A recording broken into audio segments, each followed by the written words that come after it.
વિદ્યાર્થી મિત્રો, આપણી સાથે છે વિવેક કુમાર કાનાભાઈ સિન્હાર.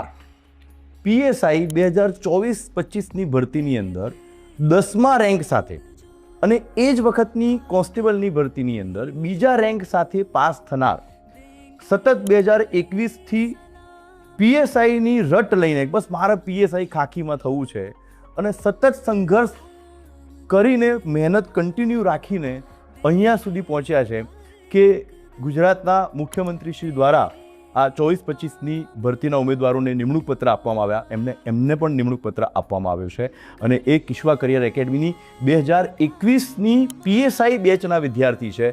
સો આ કિશ્વા માટે, કિશ્વા ટીમ માટે, અમારા સૌના માટે ખૂબ જ મોટી ગૌરવની ક્ષણ છે. તો હું પીએસઆઈ વિવેકભાઈને હું જણાવીશ કે હવે તમારા સંઘર્ષ વિશે, તમારા સંઘર્ષમાં કિશ્વા કરિયર એકેડમીના ફાળા વિશે ટૂંકમાં જણાવો. Thank you sir. આમ તો મેં મારી કોમ્પિટિટિવ એક્ઝામની શરૂઆત 2019થી કરેલ હતી. પછી ત્યારે 19માં બાદ 2021માં મેં કિશ્વા કરિયર એકેડમીમાંથી અહીંયા મેં મારી તૈયારીની શરૂઆત કરી હતી. આપણે 2021-22ની બેચથી. ત્યારથી 5 વર્ષના સંઘર્ષ બાદ, ઘણા મોટા નાના મોટા ઉતાર ચઢાવ બાદ જે ટૂંકમાં જે મારો ગોલ હતો એ આજે ફાઇનલી અચીવ થયો છે. અને સાહેબે કીધું એમ કે 5 વર્ષથી હું આ એક જ એક્ઝામની તૈયારી કરતો હતો. મેં 2021-22ની જે પીએસઆઈની ભરતી હતી એમાં પણ હું એકાદ માર્કે રહી ગયો હતો. ત્યારબાદ પછી પીએસઆઈ 2024 માટે પ્રિપેરેશન ચાલુ કરી. આ પ્રિપેરેશન, આ સમયગાળામાં હું કિશ્વા કરિયર એકેડમીનો ખૂબ ખૂબ આભાર માનું છું. કાજી સાહેબનો, હિરેન્સભાઈનો હું ખૂબ ખૂબ આભાર માનું છું, કેમ કે આ 5 વર્ષમાં હું સતત એમની સાથે જોડાયેલો છું, આપ સાહેબને ખબર છે.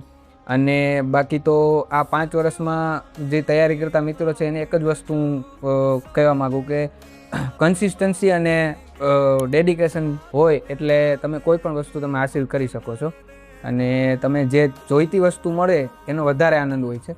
અને એ આજે મને જે ગોલ અચીવ થયો છે એના માટે હું મારા માતા પિતા અને સાથોસાથ મારા મિત્ર જે મને ડગલે ને પગલે સાથ આપ્યો છે એનો હું ખૂબ ખૂબ આભાર માનું છું. તથા સ્પેશિયલ મારા ખાસ મિત્ર હરપાલસિંહ ઝાલાનો પણ ખૂબ ખૂબ આભાર માનું છું. ખૂબ સરસ.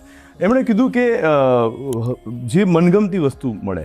મને આજે યાદ છે કે કોન્સ્ટેબલમાં જ્યારે બીજો રેન્ક આવ્યો, મેં કોલ કર્યો, હાજી, એમને જરા પણ જોઈએ એવી ખુશી ન હતી, મને ખબર છે ત્યાં સુધી, કે સાહેબ આ નહીં, પીએસઆઈમાં મને રેન્ક મળે ને તો સાહેબ હું ખુશ થઈશ. વિદ્યાર્થી મિત્રો, આપણે ઘણીવાર એવું હોય કે ગમે તે મળે, આપણે તમારા જોડે આવડત વધારે હોય કંઈક કરવાની, તમારા જોડે સ્કિલ વધારે હોય, પણ ઘણીવાર તમે શું કરો છો કે નાની વસ્તુ લઈને બેસી જાઓ છો.